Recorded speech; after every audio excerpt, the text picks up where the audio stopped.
Para sa pinakabagong balita tungkol kay Manny Pacquiao, kumuha tayo ng update mula sa Los Angeles. May news to go si Mark Zambrano. Mark. Kara, magandang balita nga, no? Nagpa-test kanina itong ating pambansang kamo na si Manny Pacquiao bandang tanghali dito sa Los Angeles, California. At naging positive at maganda naman ang mga naging resulta ng kanyang mga test.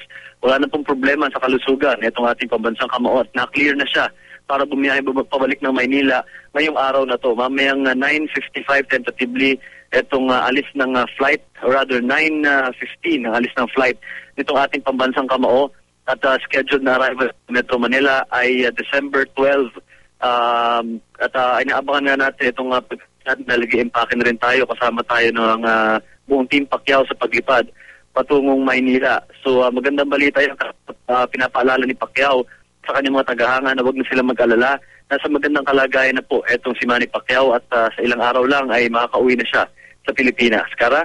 Yes, Mark. Ano yung mga test na isinagawa sa ating pambansang kamao dyan sa Los Angeles? Hello? Yes, Mark. Hello? Yes, Mark. Can you hear me? Kara, pakiulit? Oo. Ano yung mga iba't ibang mga pagsusuri or test na ginawa sa ating pambansang kamao dyan sa Los Angeles? I understand kailangan daw niyang sumailalim sa MRI. Ginawa na ba ito? Correct, Kara. Oo, tama yun. Pagkatapos kasi nung laban, nagsagawa ng isang CAT scan para dito kay Manny Pacquiao para malaman kung anong epekto yung kanyang pagka-knockout dun sa laban nila ni Juan Manuel Marquez sa Las Vegas, Nevada. Pagkatapos nun, pagdating dito sa LA, kaninang tanghali nag-conduct sila ng MRI para malaman kung meron pang talagang minor damages dito sa utak ng ating pambansang kamo. Kasi ayon sa mga doktor, pag meron daw maliit na mga blood vessels na hindi nakikita sa CAT scan, maaaring makita ito sa MRI. At pag meron mga damage na gano'n, Kara, hindi siya safe to fly dahil maaaring mag-rupture yun. Right. Dahil sa taas ng pressure sa loob ng aeroplano. Kaya kanina naman, when they did the test, maganda naman yung naging resulta and he was given the clearance to fly going back to the Philippines, Kara. At wala namang kailangan pa siyang i-take or gawin ng mga test, additional test dito sa Pilipinas pagdating niya dito?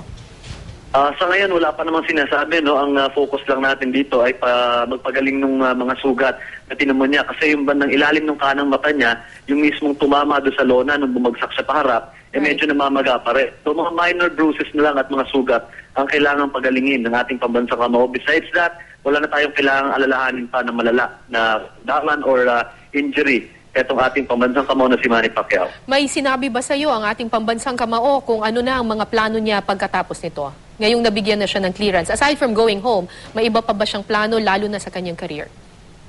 Sa ngayon, Kara, hindi muna siya nag-iisip ng susunod na hakbang sa kanyang career. Ang plano lang niyang gawin ngayon, pag-uwi, ay gustong-gusto niya makita yung mga anak. Dahil yun nga yung unang-unang binanggit niya nung nagkaroon siya ng malay, sana ayon sa kanya, yun ang unang-unang pumasok sa isip niya, yung mga anak niya. Kaya ang focus niya ngayon is to spend time na magpagaling at makasama yung mga anak niya na naghihintay ngayon sa Santa Rosa, Laguna dyan sa Philippines, Kara. So ulitin lang natin, Mark, yung flight details. Anong oras siya ulit aalis dyan at anong oras siya nakatakdang bumalik dito sa Pilipinas? Okay, bali yung flight niya alis dito sa LA. Sandali lang, Kara, hold on, ha? Hello, narinig mo ba ako? Yes. Yan, Yes. medyo choppy lang tayo, no? Ang flight ni Manny Pacquiao will leave etong Los Angeles Airport, LAX, 9:10 p.m. Mamayang 9:10 gabi, p.m. oras dito sa Los Angeles. At dadating siya tentatively mga before 6 o'clock ng umaga, December 12, dyan sa Pilipinas. At sino yung mga makakasama niya dito sa flight? I'm sure kasama niya yung kanyang asawang si Jinky. Karamihan ng Team Pacquiao, bukod kay Jinky, kasama niya rin yung karamihan miyembro ng Team Pacquiao dito. Kasama niya yung si Buboy Fernandez at yung kanyang kapatid na si Bobby. Isang grupo silang uuwi sa Pilipinas. At yung iba nga sa kanila, parang kinakabahan, Kara, kung paano yung magiging reception ng mga tao din sa Pilipinas pagdating nila. Pero ina-assure naman ni Manny Pacquiao yung kanyang team na ginawa naman natin lahat. And I'm sure pagdating natin sa Pilipinas, maganda pa rin ang pagtanggap sa ating mga kababayan. Usually, Mark, pag umuwi dito si Manny Pacquiao, merong reception, dumediretso sa hotel. Ngayon ba, diretso na lang ng bahay muna?